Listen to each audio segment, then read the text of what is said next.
Tras desembarcar en la Liberty Island, nos movilizamos en soledad antes del horario en el que se habilita el acceso al público en general, descifrando lo que nos rodea. La estatua fue un regalo del pueblo francés al estadounidense, siendo construida por el escultor Frédéric Bartholdi, convirtiéndose en un símbolo de la libertad en todo el planeta. Antes de llegar a tierra americana, la estatua fue exhibida en París, en la isla Breadlow o llamada Liberty Island. Fue inaugurada acá en 1886 por el entonces presidente de Estados Unidos, Grover Cleveland. La estructura central fue construida por el famosísimo Gustave Eiffel, el constructor por supuesto de la Torre Eiffel de Francia, y el eje central está erigido en hierro revestido por láminas de cobre. Antes de que se instalara la estatua, acá funcionaba el fuerte Wood, que fue construido entre 1808 y 1811. El mismo funcionaba como una construcción defensiva a lo que era el ingreso a la ciudad de Nueva York.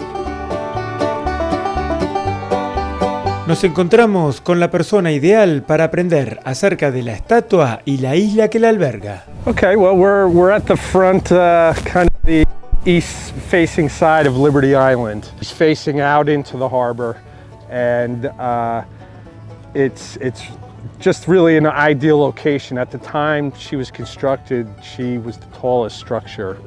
Skyscrapers in Manhattan weren't built yet, and so. We're talking about what year? So when she was dedicated in 1886.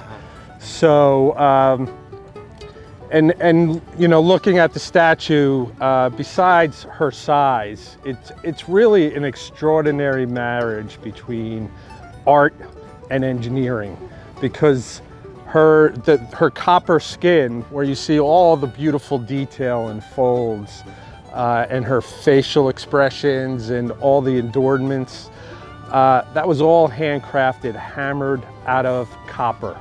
The copper is only 2 American pennies thick, so it's very thin. So how is this structure going to stand in the middle of the elements of New York Harbor with you know, high winds, storms? So he turned to engineers to figure out what kind of structure on the inside could hold this beautiful statue up. And a very famous French engineer, Eiffel, you might have heard of him, and his tower. Somewhere. Yeah, came to the rescue and designed a structure in the center of the statue, and kind of an ingenious way to attach the skin of the statue to this structure, which was through these what are called armature bars that were made of iron and bent to the exact folds of the inside of the statue, and then placed with a saddle, so when the statue is in the wind and sways, it gives it an opportunity to move. On a windy day, you know it's a windy day.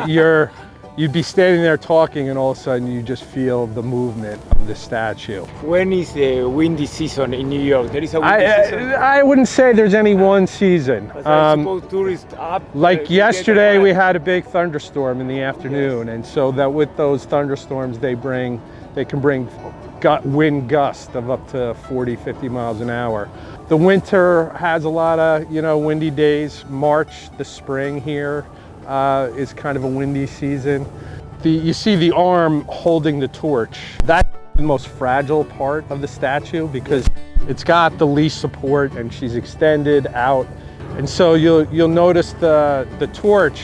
That is the original design of the torch. It was handmade out of copper, and then with a gold leaf coating on it.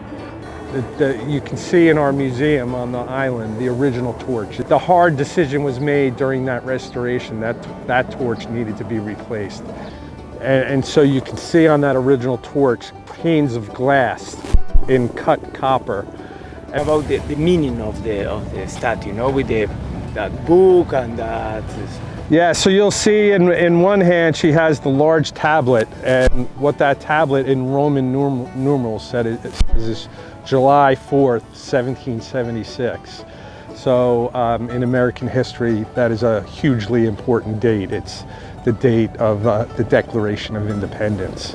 So So the statue meaning, you know, she has, I don't want to declare one meaning. She has many meanings to many different people, and they've changed over the century of times.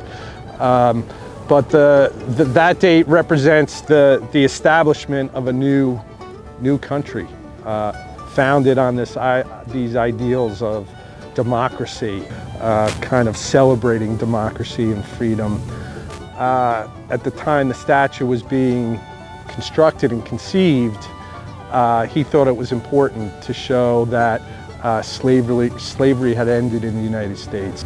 Statue and symbol of freedom and democracy. Pocos monumentos exhiben una carga simbólica como ella. La Estatua de la Libertad habla por sí misma.